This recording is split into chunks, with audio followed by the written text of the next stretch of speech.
నివాసం వద్ద సాయి సాధన chit fund బాధితులను చూసి కాన్వాయ్ నుంచి దిగి బాధితులతో మాట్లాడిన సీఎం చంద్రబాబు. సాయి సాధన చిట్ ఫండ్లో జరిగిన మోసాన్ని సీఎంకి వివరించిన బాధితులు.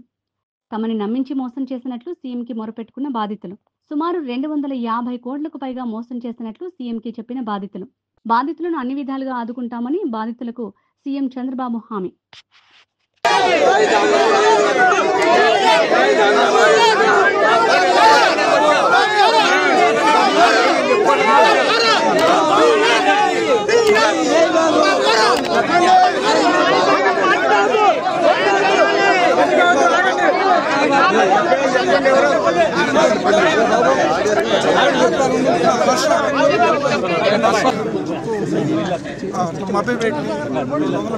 అందరూ తలా 1 కోటి 2 కోట్ల పిల్లలు చదువుకున్నాడు మొత్తం అతను స్కామ్ న్యాయం చేయడం కోసం 200 మంది అట్లా నమ్మాం సార్. 30 ఏళ్ల నుంచి ఫీల్డ్ ఉన్నారు సార్. 30 ఏళ్ల నుంచి ఉన్నారు కదా, అలాగా కంటిన్యూ అయింది సార్. మనుషులు కూడా నమ్మేటప్పుడు జాగ్రత్త చూసుకోవాలి. లేకుండా ఎట్లా ఉన్నాయి సార్? మేము అది నాకు ఇప్పటికి కదా అనుభవం, ఎప్పటి నుంచో ఉంది. పొలిటిషియల్ బ్యాంక్ ఉంది, ఆడిట్ ని చేశాడు. అగ్రి గోల్డ్ చేస్తున్నారు,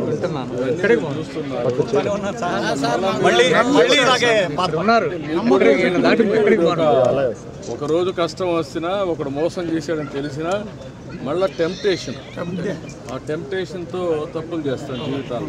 అతను ఎలాంటి నష్టాలు లేవు సార్. వాడుకుంటుంది మా వాడికి ఏమైంది, మోసం చేసాడు.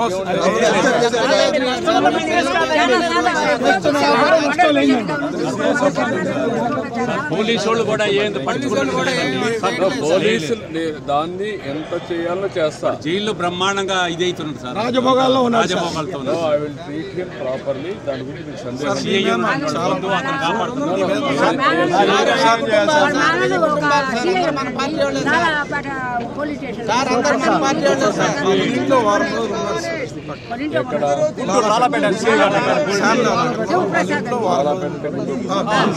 ఒక వారం ఉన్నాడు. పేరేంటి ఆయన? పేరేంటి? అడుసుమల్లి శివప్రసాద్. అదొకటి సార్. దాంట్లో డైరెక్టర్స్ అంతా డైరెక్టర్స్ వాళ్ళంతా కూడా ఇటు వెళ్ళిపోయారు. భార్య, కూతురు, కొడుకు ఎటు వెళ్ళిపోయారు. నంబర్ మేము ఆ బాధ మేము చెప్పుకుంటున్నాం. మీరు పక్కకు వచ్చేసేయండి. వాళ్ళంతా కూడా ఎక్కడున్నారో తెలియదు. వాళ్ళందరిని తీసుకొచ్చి అరెస్ట్ చేస్తే అప్పుడు అన్ని బయటకు వస్తాయండి. నేను రిటైర్డ్ ఎంప్లాయీ. నాకు వచ్చిన బెనిఫిట్స్ అన్ని కూడా అతనికే ఇచ్చారు. 20 రోజుల ముందు నుంచి ఒక 50 కోట్ల రూపాయలు వసూలు చేశాడండి. కావాలని దాటైపోయింది. డబ్బులు ఎక్కడికి పోలేదండి, మొత్తం ఉన్నాయి. దేశంలో ఏంటంటే కొంతమంది మోసాలు చేయడం అలవాటు అయిపోయింది. అబద్ధాలు చెప్పడం, మోసాలు చేయడం అలవాటు అయిపోయిందండి. ఆర్థిక నేరాలు, రాజకీయ నేరాలు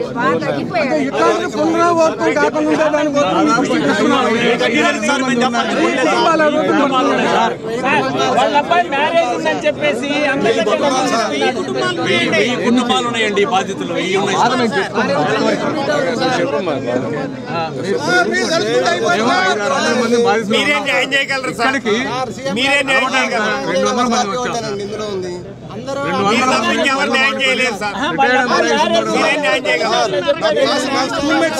నన్ను మోసం చేసి తెచ్చలేదు సార్ డబ్బు. నా స్కూల్ మేట్ సార్ పుల్లారావు. నేను 5 ఏళ్ల నుంచి స్నేహం చేస్తున్నాను ఆయనతో. మరి ఎట్లా నమ్మే అంటే సార్ చీటీ పాటేసిన డబ్బులు కరెక్ట్ చేశాడు కాదు. అంటే అతని నేచర్ ఎందుకు మాట్లాడాడు? ఎందుకు మాట్లాడంటే కూతురు, అల్లుడు, కొడుకు వచ్చేసరికి దుర్బుద్ధి పెట్టుకున్నానండి. మనసులో దుర్బుద్ధి పెట్టుకున్నాను. మోసం చేయడానికి 50 కోట్లు పెట్టుకుని ఇల్లు కట్టాడు సార్ వాడు.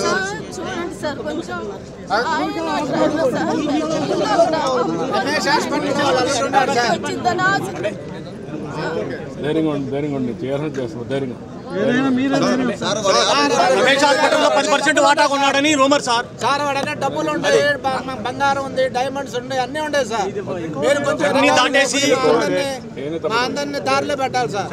ఎవ్రీ ఫైల్ ఎక్కడున్నా సెర్చ్ చేసి పట్టుకోవాలి సార్. మీ పిల్లల కోసమని పెళ్లి